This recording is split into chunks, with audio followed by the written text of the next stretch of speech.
துரியோதனனுக்கு இந்த வீர சொர்க்கம் கிடைத்திருக்கிறது. சூரர்களும் சீலர்களுமான என்னுடைய சகோதரர்களும் திரௌபதியும் என்ன கதி அடைந்திருக்கிறார்கள்? அவர்களையும் கர்ணனையும் இன்னும் எனக்காக உயிர் நீத்த என் நண்பர்களான ராஜாக்களையும் இங்கே நான் காணவில்லை. நான் அவர்களை பார்க்க விரும்புகிறேன்.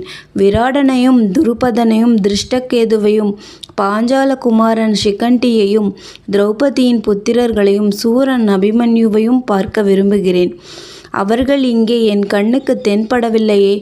என் நிமித்தம் யுத்தமாகிய பெரிய வேள்வித்தீயில் தங்கள் சரீரங்களை எரித்து மாண்ட அந்த வீரர்களை நான் இங்கே காணவில்லை. அவர்கள் எல்லாரும் எங்கே?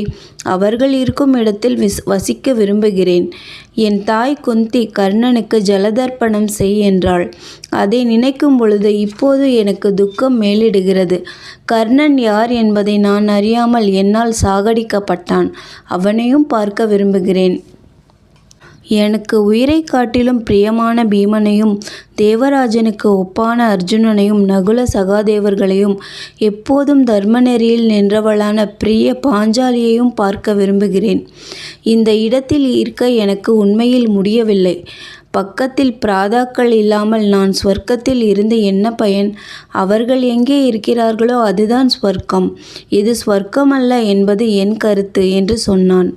இதை கேட்ட தேவர்கள், யுதிஷ்டரே, உமக்கு அவர்களிடம் போக விருப்பமானால் தாமதிக்க வேண்டாம், போகலாம் என்று தேவதூதனை பார்த்து யுதிஷ்டனை அழைத்து போக கட்டளையிட்டார்கள்.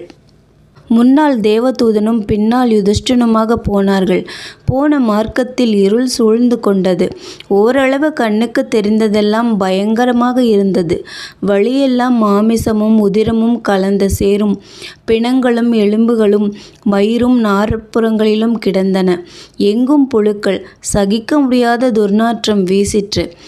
கைகளும் கால்களும் வெட்டப்பட்டு ஆங்காங்கு மனிதர்கள் விழுந்து கிடந்தார்கள்.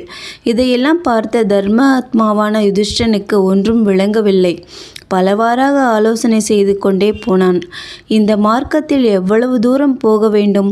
என்னுடைய சகோதரர்கள் எங்கே இருக்கிறார்கள் என்று தேவதூதனை பார்த்து கேட்டான். திரும்பி போக வேண்டுமானால் போகலாம் என்றான் தூதன். துர்நாற்றத்தை சகிக்க முடியாமல் யுதிஷ்டிரன் திரும்ப மனம் கொண்டான். அந்த சமயத்தில் நாற்புறம் இருந்தும் தீன ஸ்வரங்கள் கிளம்பின. ஓ தர்மபுத்திரரே, போய்விட வேண்டாம். எங்களை அனுகிரகிக்க ஒரு முகூர்த்தமாவது நில்லும். நீர் வந்தபோது நல்ல மனம் நிறைந்த புண்ணியமான காற்று எங்கள் பேரில் வீசிற்று. அதனால் எங்களுக்கு ஆறுதலும் சுகமும் உண்டாயிற்று. குந்தி குமாரரே, நாங்கள் உம்மை பார்த்து கொண்டிருந்தாலே கொஞ்சம் சுகம் பெறுவோம். ஒரு